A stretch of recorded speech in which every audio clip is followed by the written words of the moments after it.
நான் திமுகவை ஆதரிக்கிறேன்னா அதுக்கு வந்து திமுகவோட இருந்து நம்ம பதவிக்கு வரலாங்கிறதுக்காக இல்லை.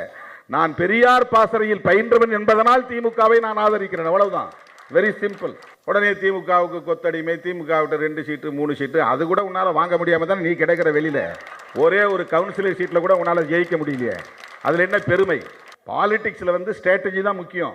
யாரோடு கூட்டணி சேரணும், எப்படி வெற்றி பெறணும், எப்படி அதிகாரத்தை பகிர்ந்து கொள்ளணும் அப்படிங்கிறதான் வந்து ஸ்ட்ராட்டஜி. அந்த அடிப்படையில் தான் இன்னைக்கு வந்து தமிழ்நாட்டு அரசியல் வரலாற்றில், ஏன் தென்னிந்திய அரசியல் வரலாற்றில் இதுவரையில் நிகழ்த்த முடியாத சாதனையை விடுதலை சிறுத்தைகள் கட்சி நிகழ்த்தி இருக்கிறது. திராவிட முன்னேற்ற கழகத்தோடும் திராவிடர் கழகத்தோடும் இணைந்து. இதெல்லாம் ஏன் சொல்றான்னா, நான் பெரியாரின் பிள்ளையாக இருப்பதுதான் காரணம். எதையாவது பேசிட்டு இருக்காதீங்க, கூட்டணி போகணும். என்னை எவனுமே கேட்கல கூட்டணி போகாதுன்னு. உங்களுக்கு தெரியுமா, கட்சியில சேர விரும்புவோர்கள் சொல்லி நாங்க துண்டு சீட்டு கொடுப்போம், அதுல எழுதி கொடுத்தோம், பின்னாடி திருப்பி பார்க்கணும்னு எழுதியிருக்கான். 800 பேர் சேர்ந்தா 550 பேர் எழுதியிருக்கான், எவனோடும் சேர்ந்துறாதரான்னு. இதே வானூதியில ஏறும்போது இறங்கும்போது என் தாய் தந்தையர் ஒத்த வயசுலத்தை கும்பிட்டு, ஐயா கடைசி வரைக்கும் இப்படி நின்று போராடிறியா, எவனோடும் சேர்ந்துராதராசான்றான். ஏங்க பல ஆயிரம் கோடி பேரம் பேசி துணை முதல்வர் அது மத்திய அமைச்சர்னு பேசிய போலங்க. இவன் பிரபாகர மகங்கவன், உலக போர் செஞ்சவன் மகன், தலைவனோட வீரனுடைய மகன். 20 நாடுகளின் துணை கொண்டுதான் எல்டிடியை வீழ்த்தணும்னு கோத்தபாய ராஜபக்சே மகிந்த ராஜபக்சே சொன்னது இருக்கா இல்லையா? 20 நாடுகள் ஒரு இனத்தின் விடுதலைக்கு போராடிய ஒரு படையை எதிர்த்து போரிட்டு இருக்குன்னா அது உலக போரா இல்லையா? யாராவது அறிவார்ந்த பெருமக்கள் சொல்லு, உலக போரா இல்லையா? இனிமேல் உலக போர் வந்தா 4வது உலக போர், 3வது உலக போரை செய்த ஒப்பற்ற பெரும் வீரன் பிரபாகரனின் மகன் நான். என்னை போய் சமர செஞ்சு இவன்ட்ட போய் நில்லு, சரியா? நான் கூட்டணி வைக்கல, தோத்து போயிட்டேன். நட்டம் ஏதாவது இருக்கா? என்ன 2000 கோடியை முதலீடு செஞ்சேன் நான். மொத்தமா 3 லட்சம் தான் ஒரு தொகுதிக்கு செலவு பண்ணிருக்கேன். அதுலதான் 36,50,000 ஓட்டை வாங்கி அங்கீகரிக்கப்பட்ட கட்சியா வந்திருக்கேன். அதிகாரம் என்னை விட அதிகாரத்தில் இன்னைக்கு வலிமையா அதிகாரத்தோடு இருக்கிற ஒரு கட்சியை சொல்லு.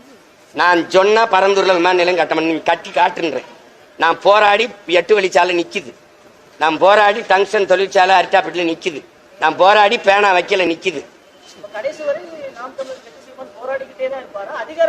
அதிகாரத்துக்கு நீ ஓட்டு போடு, வரும். கேள்வி கேட்டுக்கிட்டு இருந்தா வராது. அதிகாரத்துக்கு எப்ப வருவ போட்டா வருவேன், அதை விட்டு எப்ப வருவேன். அதிகாரத்துக்கு வந்து என்ன பண்ண, நான் வரணும்னு நினைச்சா வருவேன். இதுல ஒரு கேள்வி, நீ எப்ப அதிகாரத்துக்கு வந்தவன் என்ன பண்ண? அதிகாரத்துக்கு வந்தவன் தீமையை பண்றான், நான் நன்மையை செய்யணுங்கிற. நான் எடுத்து இந்த புள்ள வந்தா நாடு மக்களும் நல்லா இருக்கும்னு நினைச்சினா போடு, இல்லைன்னா மறுபடியும் நீ தெருவில் போடு, நீ அவனுக்கு போடு, அவ்வளவுதான். என்ன இருக்குது, போட்டு அப்புறம் போராடு, என்னைய கூப்பிடு, அதுக்கப்புறம் பேசுறேன். நீ வா, வீடு இடிக்கிறான், இங்க வா, இந்த மாதிரி உயர் மின்னழுத்த கோபுரம், இந்த மாதிரி கையில் எரிவா உள்ள பதிக்கிறான்.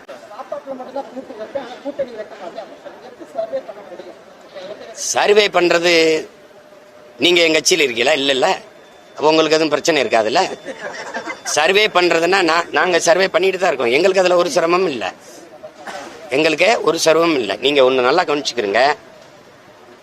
அடுத்தவன் தோல் மீது ஏறி நின்று நான் உயரமானவன் என்று காட்டுவதை விட தனித்து நின்று உண்மையான உயரத்தை காட்டுவது மேலானதுங்கிறான். இப்ப நான் என்ன செய்யலாம்? கூட்டணி வைத்து வென்று போனவர்கள் யாராவது ஒருத்தர் இதை சாதித்தார்கள் என்று சொல்லுங்க, நான் கூட்டணி வைக்கிறேன். இதுல யாரோடு கூட்டணி வைக்கலாம்னு சொல்லுங்க. ஒவ்வொரு தடவையும் திருப்பி பேசிட்டு இருக்காதீங்க. என் நாடும் இந்த மக்களும் அனுபவிக்கிற துன்பங்கள், துயரங்கள், அடக்குமுறை, நீங்க கேட்ட கேள்விகள், டெட்டு, எக்ஸிட்டு, நீட்டு, வரி எல்லாம் சொல்றீங்கல்ல, இதையெல்லாம் கொண்டு வந்தது யார்?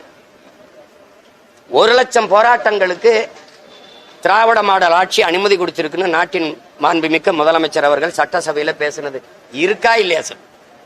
அப்படின்னா 1 லட்சம் பிரச்சனைகளை இந்த நாட்டு மக்களுக்கு நீங்க கொடுத்திருக்கீங்கிறது உண்மையா இல்லையா? இன்னைக்கு அணு உலை, இன்னைக்கு இந்த வரி விதிப்பு, மின்கட்டண உயர்வு, சொத்து வரி உயர்வு, இன்னைக்கு இருக்கிற இந்த இவ்வளவு துன்ப துயரங்கள் எல்லாம் தனியார் மயப்படுத்தப்பட்டு, எல்லாம் ஆசிரியர் தேர்வு எழுதிட்டு பணி நியமனத்துக்கு காத்திருக்கிறது, பகுதி நேர ஆசிரியர்கள் வந்து நிரந்தர பணிக்காக போராடுவது, பழைய ஓய்வூதிய திட்டத்துக்கு போராடுவது, எத்தனை லட்சக்கணக்கான பிரச்சனை. அத்தனைக்கு மனு வாங்கின மகன் நான் இருக்கேன். கண்ணீரோடும் கவலையோடும் கைகளில் மனுக்களை நீட்டிய தாய்மார்கள், தந்தையர்களுடைய மனுக்களை வாங்கின மகன் நான் இருக்கேன். இத்தனை பிரச்சனைகளை நிலத்தது. மீத்தேன் எடுக்கிறது, ஹைட்ரோ கார்பன் எடுக்கிறது, காவிரி நதி உரிமை பறிபோனது, இந்தி திணிப்பு, மாநில கல்வி உரிமை, மாநில உரிமை, அதை தூக்கி மத்திய பொதுப்பட்டியல் கொண்டு போனது, கச்சத்தீவை பறிகொடுத்தது, மீனவர் படுகொலை சகித்துக் கொண்டது.